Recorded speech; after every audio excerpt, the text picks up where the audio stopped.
I wrote down your quote here because it was good. You said small changes make a huge difference.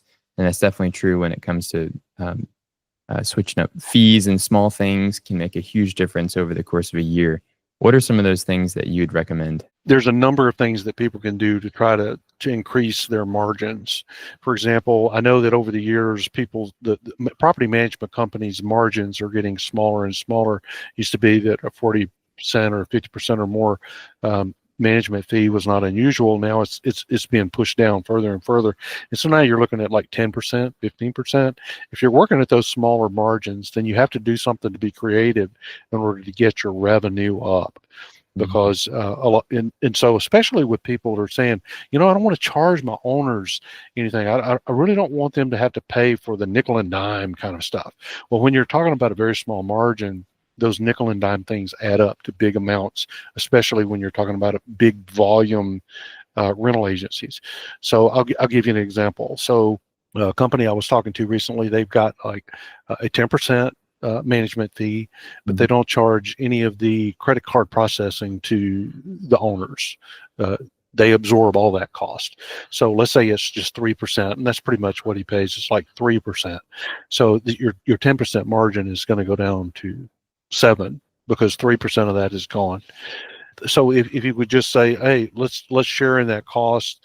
BrightSide will actually do that for you. You can say, hey, I want the owners to help share in this cost, and it will only charge them the processing fee for the percentage of the transaction that they're getting paid on. If you're not passing on some of that cost to your owners, you're absorbing that, and that cuts immediately just right off the bottom line. So obviously, if you're not going to get it in the management fees, you're going to need to do it in a booking fee.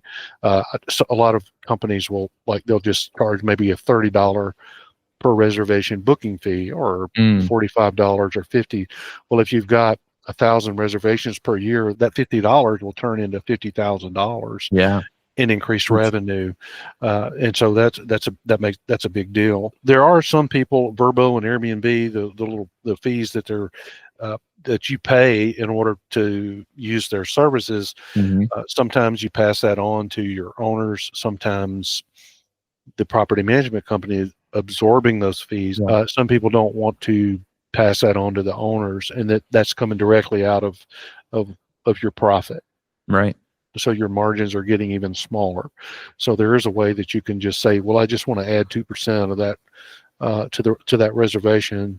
You can bundle that in the rent, and then when it comes back into BrightSide, we separate that out so that you can recoup some of those costs that you have involved for paying the service charge to Vrbo or Airbnb or Booking.com or whatever. Wow. So yeah, those are like incredibly small tweaks that probably most people will not bat an eye at, but could save you thousands and thousands of dollars, tens of thousands of dollars a year. Yeah, especially with volume people. I mean, if you're a company that's booking, for example, 15,000 nights a year with a bunch of properties, or cut that in half. Let's say you've got 10,000 nights with all of your properties. If you're looking at a $5 fee per night, that's considerable revenue.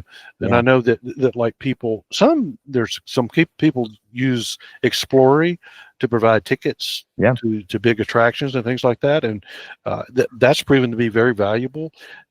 Some companies say, well, we're just going to pass that cost. So if our cost is $10, we're going to pass that straight through, and we're just going to charge the guest $10. However, some people will say, well, why don't we can raise that to $3 or $5 a night. Let's say it's $5. Charge the guests $5 more than that. And if you've got 10,000 nights booked, then now you're talking about $50,000 in additional revenue. Right. Just by charging that $5 more on those Explorer fees. Yeah, that's amazing. I was going to say one more thing that I was thinking about is like a damage fee. Some people, they're not even they don't charge a damage fee at all. We just eat it if something happens. Yeah. So it's very common though for companies to add a damage fee, depending on how big the property is. Like if it's a 1-bedroom or 2-bedroom, they might charge $39, and limit the amount of damages they'll pay, say $300 or $400. Then you could say, well, if it's a larger unit, say 6 bedrooms or so, then we'll charge you 80 or 90 bucks for that. But we'll also cover the damage up to $500, accidental damage, and just charge that on every reservation. And now you're looking at a whole lot more revenue there as well. And I'm surprised now a lot of people do that already, but there's also a number of companies that they don't do that, and they probably haven't even thought about it.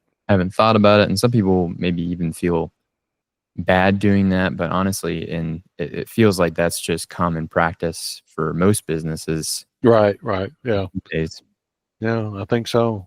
Yeah. So if you look at just those few things, little bitty changes can make a huge difference in your bottom line when you're speaking of volume.